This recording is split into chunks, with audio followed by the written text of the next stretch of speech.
Hello, this is Hero. Welcome to my SL6 New Game Plus 2 No Damage Pure Melee playthrough of Demon Souls. And right now we are in the final world that we have to take care of. We are in 1-3, which means we will be facing off against the Penetrator after this extremely long level. Take a moment right now to look at the timer on the YouTube video. That's right, it's 36 minutes 37 seconds long. I think it'll probably render at that length, hopefully.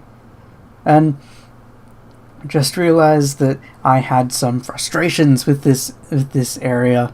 I had some frustrations indeed, especially to do with the Imperial spies later on. You know, the things that basically became the thieves in Dark Souls, being all fancy and backflipping and throwing knives and all that lovely kind of stuff. But at least the ones in Dark Souls didn't disappear when you got far enough away from them. So right now I'm putting on the buckler in my right hand so that I can switch to it, because right ahead of me I have a couple of dogs to take care of, and these dogs are assholes. And I mean, well, they're not assholes, but they can, if you don't have your shield up, and I mean, it's kind of stupid of you if you don't have your shield up unless it's to, say, regen your stamina, which you lost because they were attacking you so constantly. Keep your shield up, because otherwise, when they attack you, if they do one of the leap attacks, it doesn't matter what stage of your roll you're in, it seems like, you can roll all you want. You will still get hit by their really vague and long-lasting hitbox, and because this is New Game Plus 2, and because we're on such low life, you will get insta-killed, and you maybe might get a little bit angry. But, you know, you don't get too angry, because, you know, if you're a normal human being, or if you're a person that plays games a lot, then you know that, you know, dying in a game isn't necessarily failure. I mean, it is a fail state by definition that you died and you have to try it again. But the important part is that you can try it again, and that the point of these games is to overcome adversity. So you have to try again, otherwise what's the fucking point?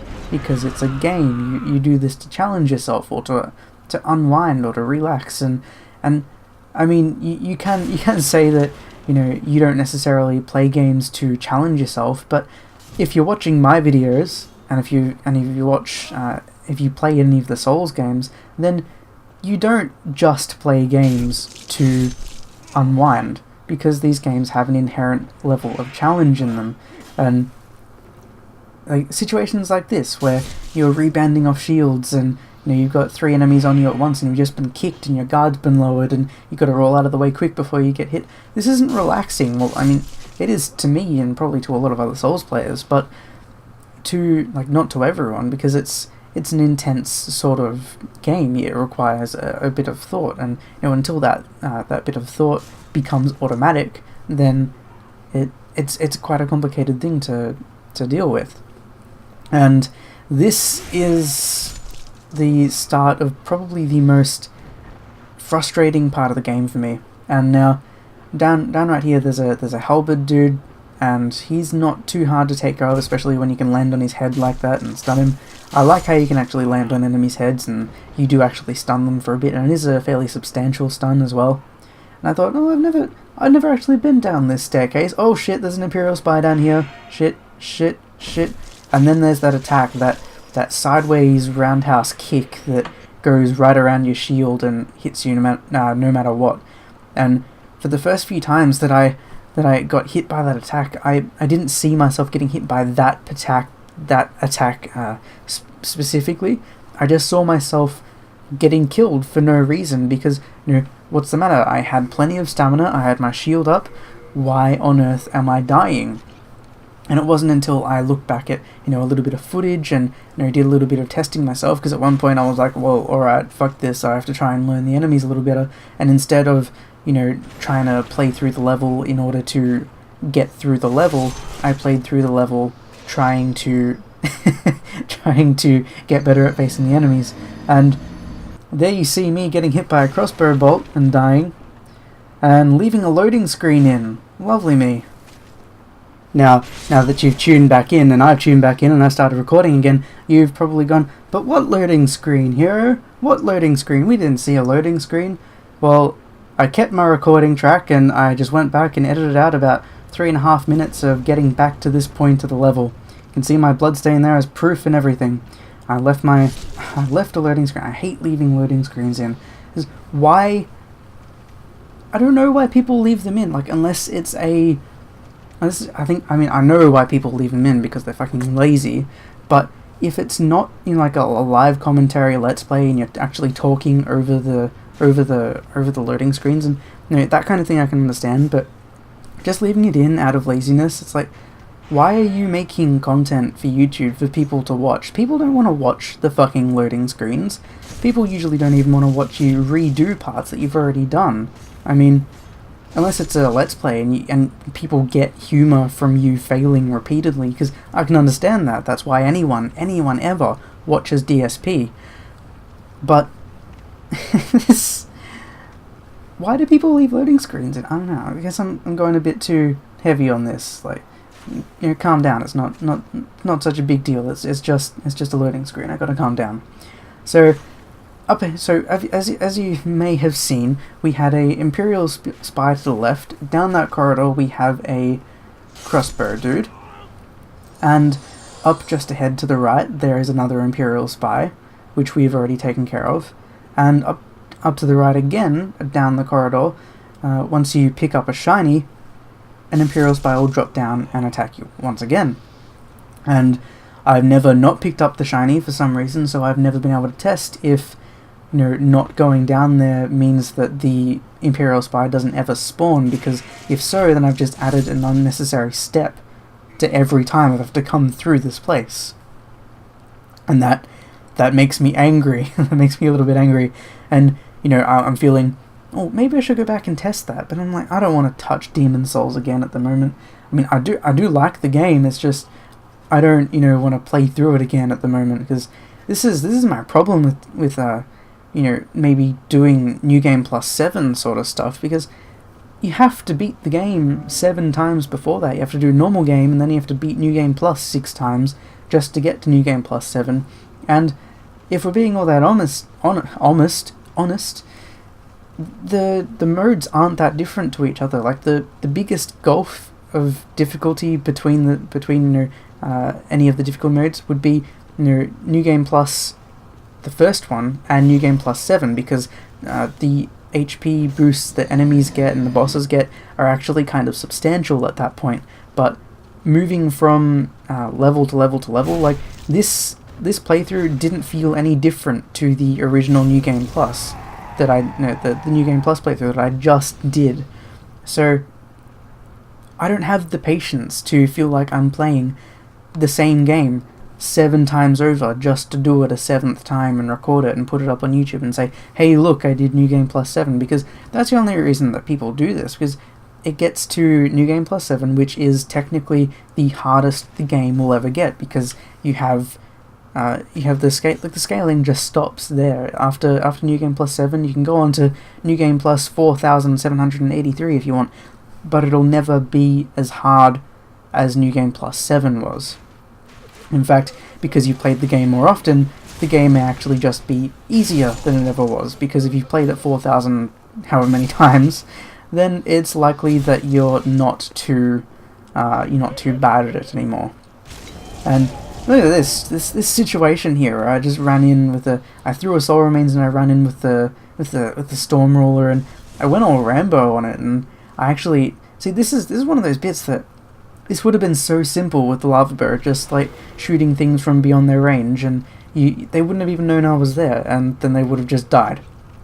But with the melee only restriction, I had to get a little bit creative, and I had to actually exercise, awareness of my surroundings and, tactical combat awareness, that kind of a thing, which makes this run, in my eyes, a lot better than the other one. And I'm kind of annoyed because I think some viewers that, perhaps watching my stuff may feel that, they essentially just watched the same game before. Why would they watch me play it another time? Because I would like to have had the some of the commentary from in that series on this series in particular, because I liked talking about, you know, the level design, how I feel about, you know, these various things and all that kind of a thing in comparison to Dark Souls. But now that I've moved on to this series, I feel like I've already made all those comparisons. Even though at the moment I feel like my commentary is getting a little bit more competent, and I feel like I could maybe handle the subject a little bit better without getting so sidetracked all the time. But this is, I feel like this would have been a better first run to put up on YouTube, but I do not regret it at all. That is the difference. And as I may have expressed in I think the first level of Boletarian Palace that I put up on YouTube for this run, spear guys, not my favourite people in the world. Because look at that. Unlucky he decided to throw a firebomb then. Why did he break my guard and then try to throw a firebomb at me? I don't understand that. But see, look at that little flinching animation when you hit someone when they're guarding with the S-Dock just one-handed, and you recoil a little bit. I thought, you know, that was just like a little animation. That was just what happened. But and I thought I'd still be completely vulnerable, completely invulnerable while I was, you know, I had my shield up like that because I still had the bumper pressed. Like, it's not like the game forced me to actually take my finger off the guard button. But no, it does not. It does not keep you safe. And there's that lovely attack, that little fancy dancy spinny kick attack that always hits behind your shield, and I got killed by it. So there's another 5 minutes of me running back to this point. And I threw a soul remain because this is actually really useful, because you can get the thief to pay attention only to the soul remains, and the only problem with the soul remains is that it also draws the attention of the other enemies here. And I threw another soul remains here because I thought it'd be useful, you know. But my problem is that I've attracted the thief, the spy, and this swordsman. And if I stay too far away from the thief, it's likely that he's going to throw a throwing dagger at me, which isn't good, because that's probably going to hit me before I can even guard, because I don't know that he's throwing it because he's too far away from me. But I also can't, I can't take the thief on by myself, because I'm not at a point where I can be that cautious with it, because if the swordsman is with me, then I can't really take care of the thief the way I want to, because I'll likely have low stamina, and what if the warrior attacks me? This is what's going through my head all the time, that this is happening, and this is what's happening anytime someone is playing these games and is taking these things into consideration. And and you have to get lucky, sort of, and hope that one of them loses interest and maybe backpedal a little bit. And this is the first time, and I think the only time, that I actually managed to get a backstab on Imperial Spy. And I was so happy for that. It felt so satisfying too. I wish I'd had the Morion blade out to get the 4-digit backstab damage there, because that just feels good. And this guy's a halberd knight, and I apologize, I'm just going to take a little bit of a drink at the moment. But yeah, this is a halberd guy, and they can be surprisingly dangerous sometimes, because they have a bit of hyper armor in their attacks, and that halberd of theirs has some really weird swinging animations. They don't have the swinging animations that I would have thought they would have had. And at the moment we're creeping up on a Blue Eyes Knight. It's a Blue Eyes Knight with a greatsword, I believe, because they can't actually block. Yeah, the ones with the greatswords don't have shields, thankfully, but the ones with the greatswords are also extremely dangerous. So this is me trying to hit it with the Storm Ruler. And see, this is what I mean, like, every other humanoid enemy in the game, basically, except for the octopus head guys and the skeletons in, what do you call them, in Shrine of Storms, react to the Storm Ruler the same way. You know, they get knocked over onto their ass. And I'd love for everything to be able to react this way, but I understand why, you know, for some balance reasons, I guess, why this doesn't happen to every enemy, because, you know, It just doesn't really make a whole lot of sense, but it doesn't really make a whole lot of sense why they wouldn't be affected by it at the moment, because it seems kind of random. It's like the hyper armor problem all over again, because you wonder, will this work? Will this work? And the only way to see if it'll work, if you'll stun them, or if you'll knock them over with the Storm Ruler, for example, the only way to test these things out is to actually do it, and usually die in the process. And this is me trying to take care of this guy very, very tentatively, because, once I'm up to this point, the horror's not over yet, because I don't think I've mentioned it yet, but we are creeping up on a few crossbow guys, which I don't really mind, because I have my shield and I have my S-stock. I'll be fine, even though there are 3 or 4 of them.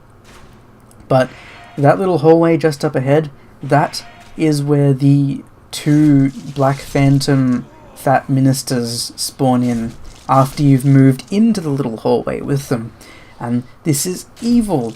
And it actually turned out to be not so bad, because by this point in the game I'd learned how to manipulate some of the enemies in the game, and I've learned that some of the, especially the Fat Ministers, they have particular animations before they start certain attacks.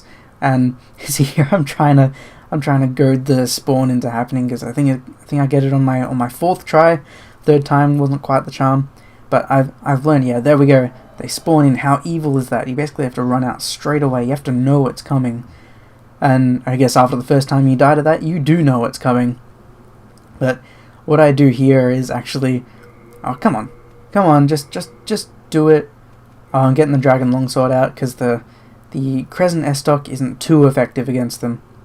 So what I'm doing is I'm taking Soul Remains, I guess. Yeah, and I'm aiming way up, and I just threw some Soul Remains. And this is exactly what I'll be doing for this spawn trap, basically, because the enemies get tricked into thinking that you are where the Soul Remains are. They will always go and attack it, and usually they will prioritize the Soul Remains over you. At least you can take advantage of the fact that they will for a little while and use that time to deal some damage, because right there, see, he's just trying to use range attacks when really we're right behind him. And I got the Dragon Longsword here, and look how much health they have. That was about 1600 points of damage, and not even a third of his life bar's gone. And it's not until after a little while that I think I learned that I can use these Soul Remains and then run in and actually take a backstab from him, and that does a fair amount of damage. And right now the Fat Minister is chasing after me. I'm going and running away, because but he was and then look at this bullshit. I'm right about to do the Fat Ministers for the first time, and I accidentally climb over something I didn't even know I could climb over. This is me going, no,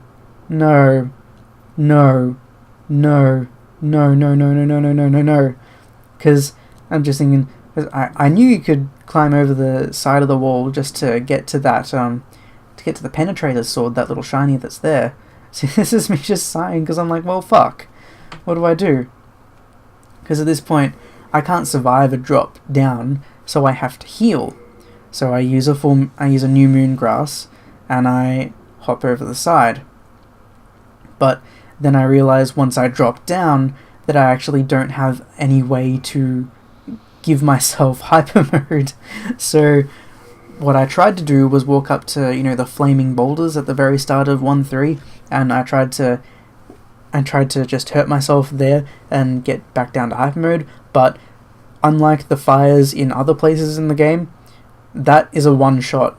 The fire on the boulders, complete and utter, just total one-shot kill. So I had to do this entire level again, and luckily you only saw the cut. So here we go. Take 2, Black Phantom, Fat Minister, Spawn Trap, action. And these guys are assholes all the time. I think this is my successful run, but yeah, this is me looking at, and he's still going for it, because I did 2,000 points of damage in that little volley there, and he was still more interested in the soul remains than me, for some reason. And I think they only really catch on to, you know, you being there if you backstab them, because I think that must change something in how they process, you know, where the enemies are in the world, or something like that. Or maybe they have an exception for criticals. I don't know, I'm not a games designer. So it was about at this point last time in my other run, when I was starting to sort of wrap things up, wrap my impressions up, wrap my, you know, just opinion of the game in general up, so, you know, so that the commentary wouldn't stagnate too much.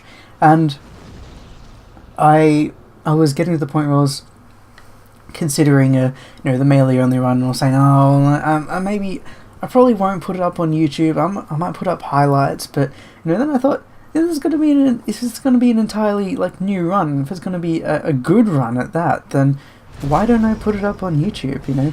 And it'll be more content, it'll be good experience for me to do some commentary, and I think I have gotten a little better at doing the commentary, and certainly gotten better at the game as well, so I've had a lot of fun with this so far. And this this is funny, because I think I've done the last 3, 4, I can't count. The last 3 episodes and then this one, all in one sitting, and I think that'll add up to about maybe 2 hours, 2.5 hours of me just sitting down and talking. And me just sitting down and talking for 2.5 hours is not really a sentence that computes, say, in my house. And if I told my mum that I sat down and I talked for 2.5 hours to essentially nothing, or, you know, just a prospective audience or something, then she would not believe me. She would just flatly not believe me, because, you know, believe it or not, I am not a talky person in real life. I am probably one of the most quiet people you will ever meet, and the people who know me in real life can attest to this, because I have someone subscribed to me who knows me in real life, and I actually do have my girlfriend who is subscribed to me in real life, and she can also attest. Spear guys. She can also attest to the fact that I do not speak many time. I think this commentary has taken a toll on me. I do not speak at length a whole lot, or just in general in life at all. So right there you will see that I thought I was completely safe when I did that little bitch perk with the S-Dock, but I was not. I was wrong. I was mistaken. Wrong. These spear guys, man. This guy killed me 3 times. I cut out the other 2 times because I thought, you know, this video was kind of getting long enough already. I mean, before I made that edit before, it was about 36 minutes long. Now it's about 33 minutes long. And I mean, that's a long video. I don't expect people to pay attention for that long, much less when I'm rambling like this. But luckily I managed to lure him out with soul remains, and that means that basically the last danger in this world is pretty much done with, because we just have a crossbow guy which I can block and attack at the same time, which is fantastic. And I have a fat minister down there, and he's not even a Black Phantom fat minister, so I can take care of him pretty easily. So right down here, I think I was getting kind of nervous, because, you know, holy shit, I'm actually at the end. I'm at the shortcut, you know.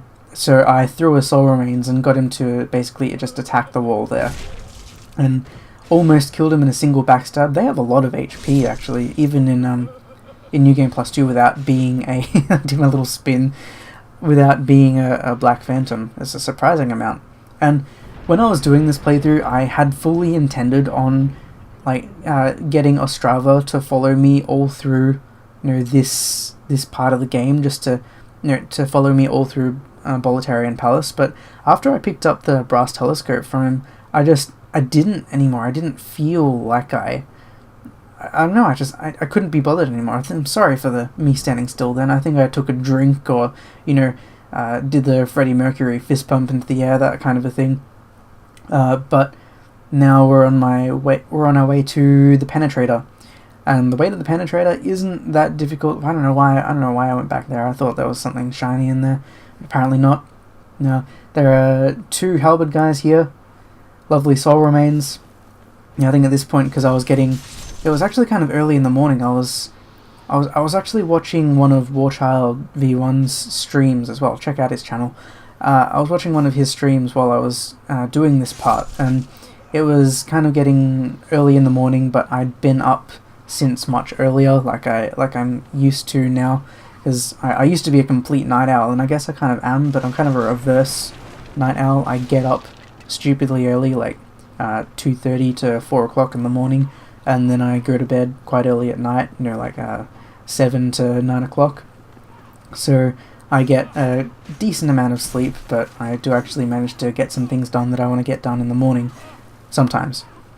And yeah, I was doing this bit while I was watching the stream, and I think I was just getting a little bit lazy, and like my brain just saw the way out to this part of the game, because there are a few spear guys and a couple of halberd guys, and I didn't feel like dealing with them too much, so all I did was capitalized on the fact that I had learnt that I could just throw soul remains and then attack them while they are attacking the soul remains and be mostly safe, because later on in 1.4 I do realize that just because you threw a soul remains does not mean that you are immune to the enemy hitbox.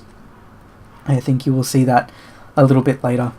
And just look at this area, it's such a clusterfuck, because you got two of the axe, a couple of the axe guys, a couple of the swordsman guys, a couple of the halberd dudes back there, and a couple of spear guys, which I've already killed obviously, and 3 of the crossbowmen, and then up there you've got 4 knights, 4 of the one blue eyes knight, and I'm seeing things because this preview window is tiny.